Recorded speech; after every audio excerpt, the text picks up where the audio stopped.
And now for something not completely different, somewhat different. That's me.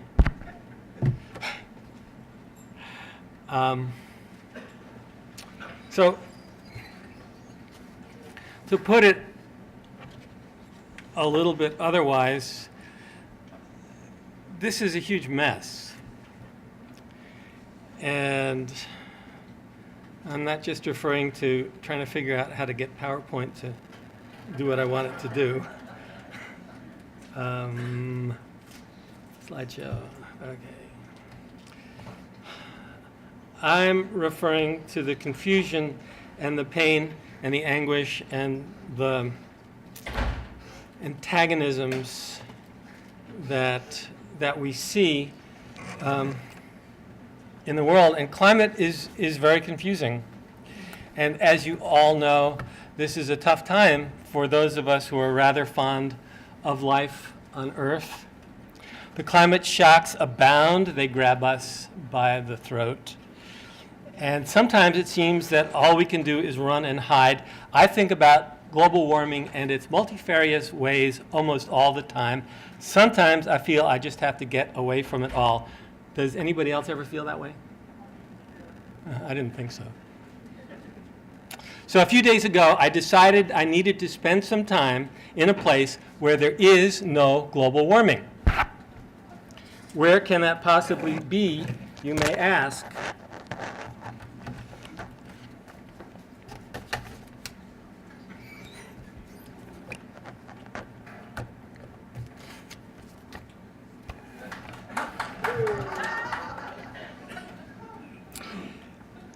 It's a place where the weather is always perfect.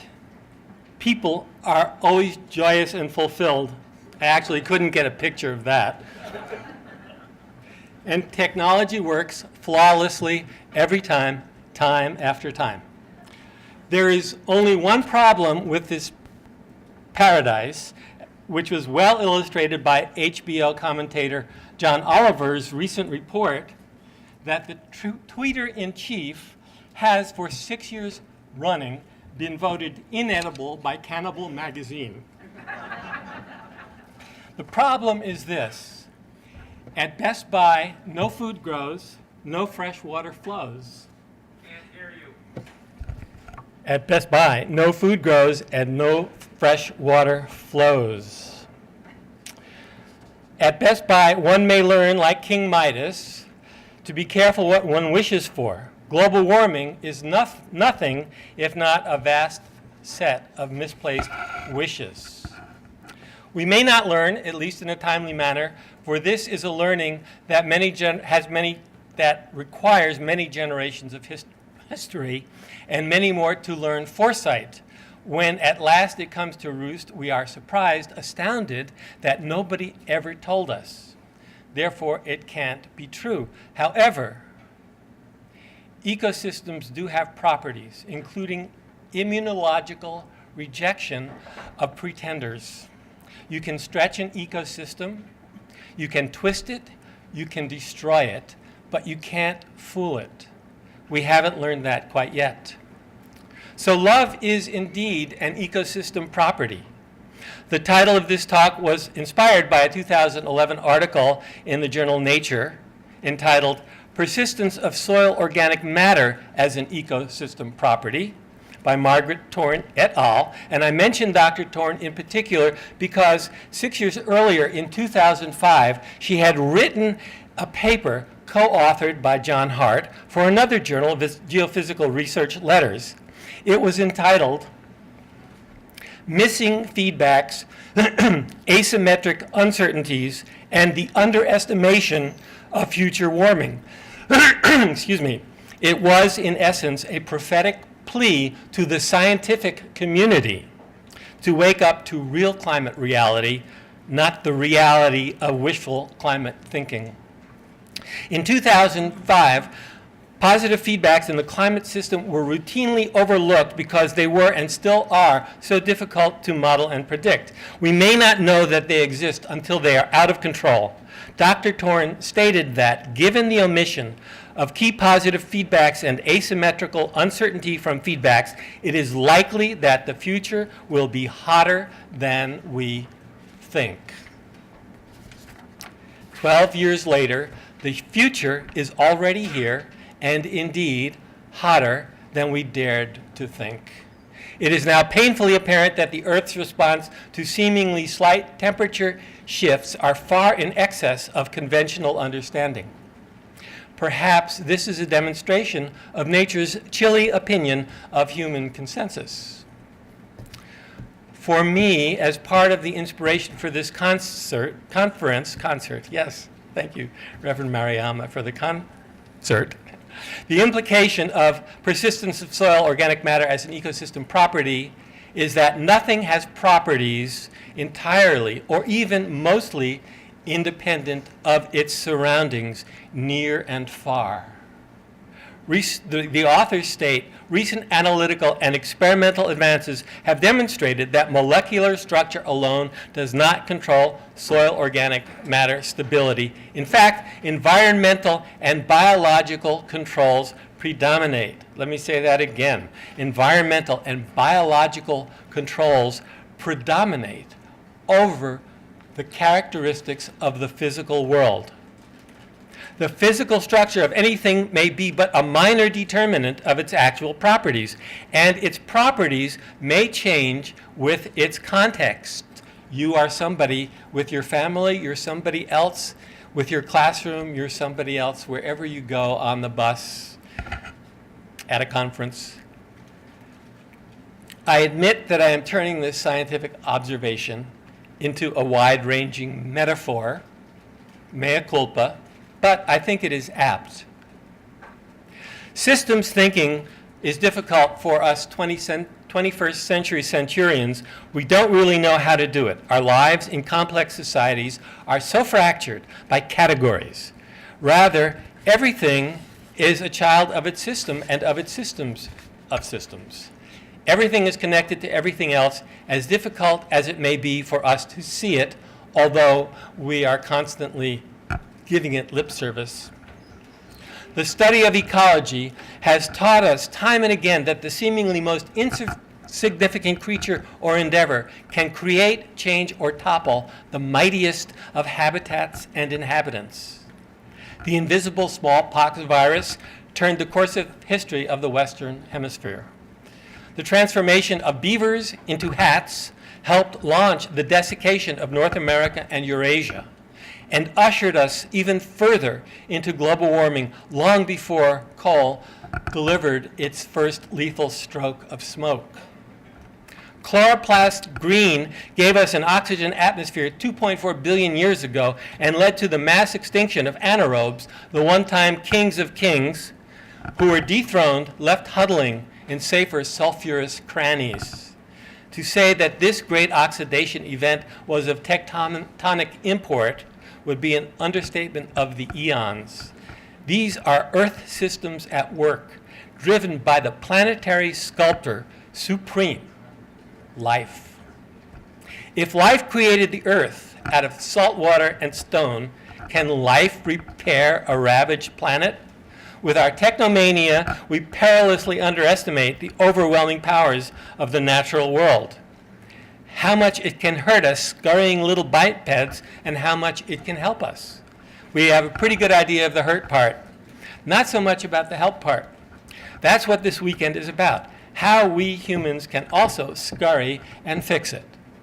And as Mariama pointed out, fix one another and ourselves, mostly.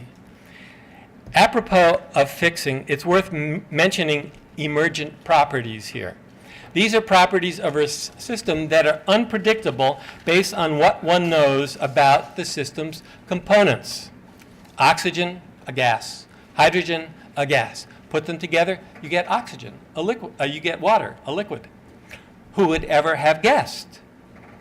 Emergent properties are the great surprises of a system. The past few years have been nothing if not a parade of stunning and mostly unpleasant emergent property surprises. Global warming is the poster child of emergent property surprises. Contrary to widespread belief, it is not a greenhouse gas problem, although greenhouse gases are certainly a problem. In fact, recent evidence points to water cycle restoration as more key than managing carbon molecules. It's even starting to show up in the mainstream climate literature. But mostly, global warming is a system of deeper issues. How we currently are living on Earth. Solve that, and we can solve climate terrors and pending extinctions. I get ahead of myself, but that's what thinking in systems can be like. There's no starting point, there's no midpoint, there's no end point. Dive in anywhere, and you're everywhere. That's what we're going to do this weekend, make many new connections across the artificial boundaries of silos, departments, and categories. Our hope is that new connections will lead to new perspectives and unforeseen solutions. I hasten to add that boundaries are not bad things. We humans have to focus on what's in front of us in order to survive. We dance among narrow pursuits as we build a larger worldview. We may eventually view the world as a whole to enhance, broaden, and integrate our narrow pursuits. From tiny scope to huge, it's all fascinating and necessary. But when our worldview is almost exclusively narrow, our world is out of balance and we tread on the brink of extinction. Now, what about love as an ecosystem property? What roles do our often skittish and elusive human feelings play in ecosystem function, in ecological collapse, in climate run amok, or in glorious biodiversity and cascades of abundance? I grew up yearning for a paradise of clean water, clear air, of crawling, flying, running, and buzzing things, of brilliant starry nights, full of wonder and mystery. Yet I barely knew all of these existed. I spent my childhood in Midtown Manhattan's Hell's Kitchen. The only wilderness I knew were granite canyons where biodiversity was a matter of cockroaches, rats, squirrels, and pigeons. And of course, in those days, those ubiquitous evil microbes. It wasn't until I went to college in rural Vermont that I realized, astonished, that the moon could compete with a streetlight and cast a shadow. What a sad and meandering path to ecosystem love. We feel differently about our different habitats, and those feelings become part of the ecosystem. If we love the trees as lumber rather than as trees, that changes the ecosystem and the wildlife and the plants, which in turn change the people who live there. If the ecosystem is transformed into a wasteland, our experiences of living things are likewise disfigured. That is our global downward spiral.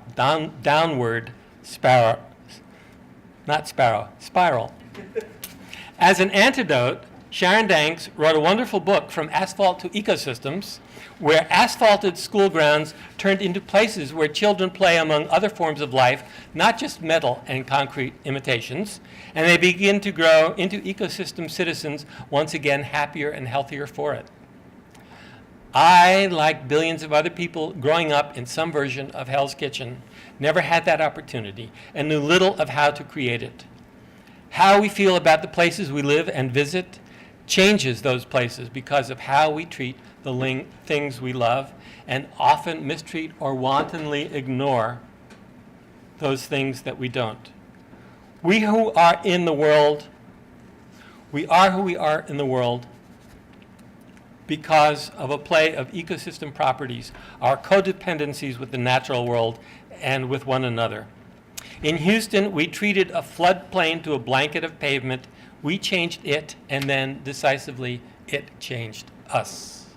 In the deepest sense, there is little, if anything, about us that is separate from our so-called environment.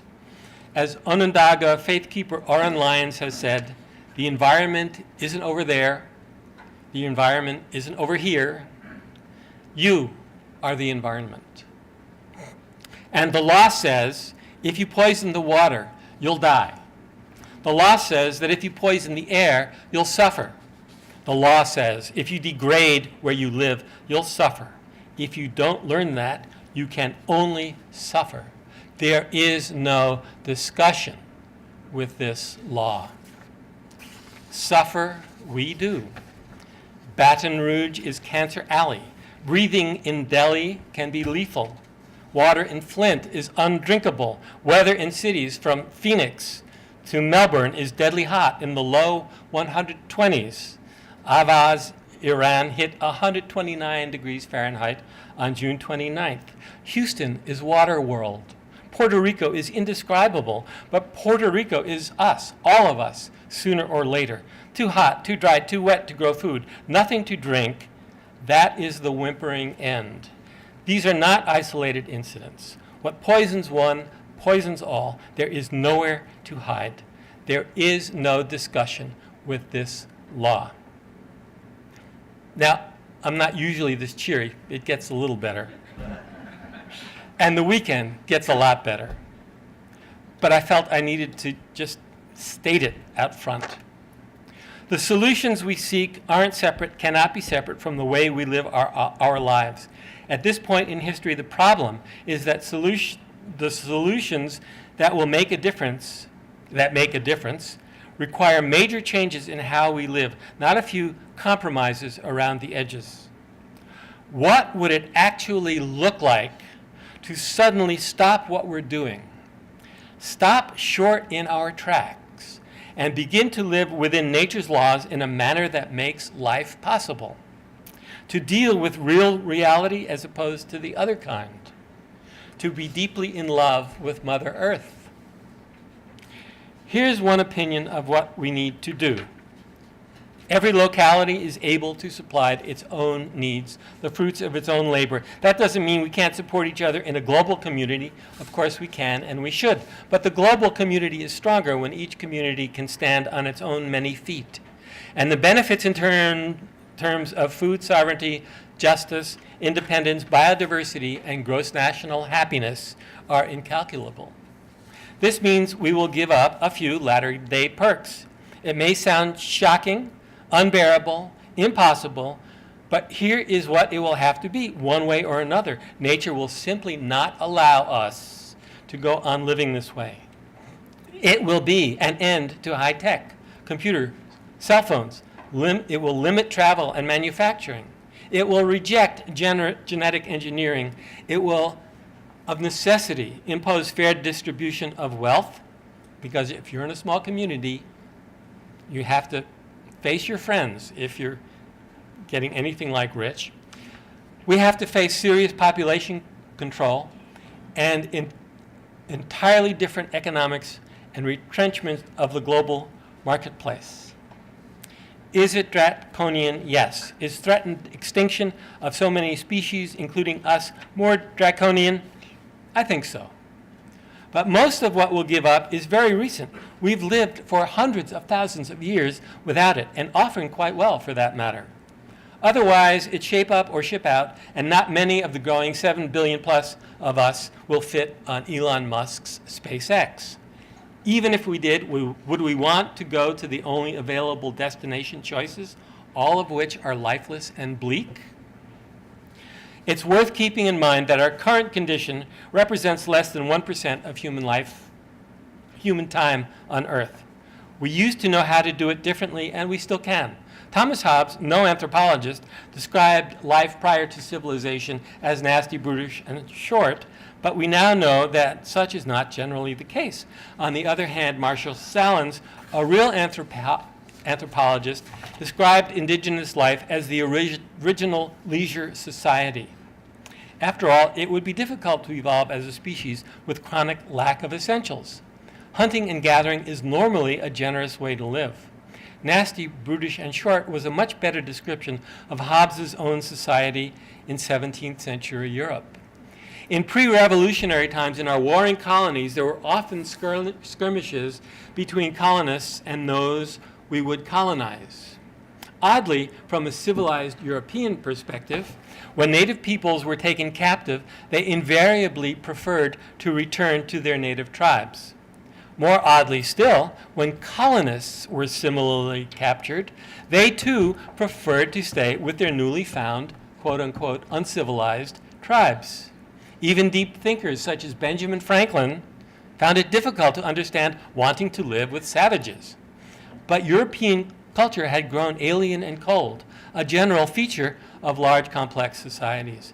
Indigenous cultures still featured relationships, our evolutionary hallmark, a deep human longing. It's still true in many places around the world. People often prefer their communities to a global culture, one that drives them into barely tolerable urban lives or leaves their villages abandoned to the very old and very young. Let's see, did I actually? No, I didn't. Okay. Regeneration Singh, the waterman of India, spoke at our conference 2 years ago of such dying villages. He went on to learn ancient water gathering techniques that made farming once again possible, and the young people returned to their homes and to community lives. Since 1985, he has helped revive over 1,000 villages. He's not the only one. Such regenerative projects are alive and well on millions of acres around the world. We have only to grow the efforts to billions of acres. We now have solid knowledge of how to regenerate abundance in many habitats. This is fortunate because there's no choice. Nature is forcing our hand, but we have to go beyond what is currently regarded as normal. There is hope everywhere, and here's a brief review of what it looks like. This is Slovakia, Michael Kravček's picture, our innovative Slovakian hydrologist. And 9 months later, when well managed, it turns into this. And there's even what is reputed to be a spontaneously generated dog.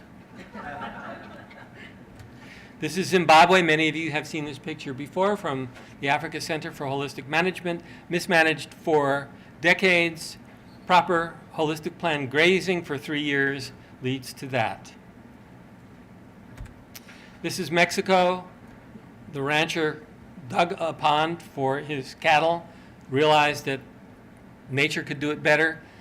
Took a while because it's a dry environment, but 25 years later, it turned into that. And there is 6 times as much water there than there is there. That's my former suburban front yard. It's 90 degrees Fahrenheit, ambient temperature. Under the bushes, it's 68 degrees. On the asphalt, it's 128 degrees. We can cool the biosphere, even with elevated greenhouse gases, which, of course, we want to reduce as well. But shade and green and water can work wonders on our land. Here's Regeneration Singh's one of his projects, and in 15 years, the barrenness turns into abundance. This is in Elko, Nevada, on less than 10 inches of rain a year. 2 speakers at our water conference a couple of years ago, John Griggs and Carol Evans, went to work to grow more grass and retain more water. And with proper grazing techniques, in about 15 years, the beavers showed up, and they took off from there. After 25 years from the original picture, and this is with 4 years of drought. They have perennial streams and ponds. We can fix this. If we can do this in Nevada, we can do it anywhere. Here's another example from Mexico, Michael Kravček's portfolio. 2 years later, turns into that. The arrow's pointing to the same tree. We can do it in Massachusetts, bring back life to urban soils, deep paving in Somerville, tearing up the asphalt, and a year later, we have all kinds of living things growing again. And here's a rain garden, what we can do in cities to prevent flooding and overrunning of stormwater, and you'll hear more about that this weekend from Herbert Dreisaitl, renowned landscape architect. So, to close, I will say that we have 170 videos that have been viewed over 86,000 times, which provide illustration, instruction, and encouragement for the vast possibilities out there that we haven't even begun to consider. We have published the first edition of a compendium of scientific and practical findings supporting eco-restoration to address global warming. I can never remember the title, but there it is, and it's downloadable on our website, and it's in response to the skeptics, the sciencey skeptics who say, well, this doesn't work. So we've got a lot of information in there that shows that it works. Another one's coming up in January, and we expect to publish them twice a year.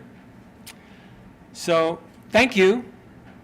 That's my grandson, because he knows that we are going to provide him with a livable planet.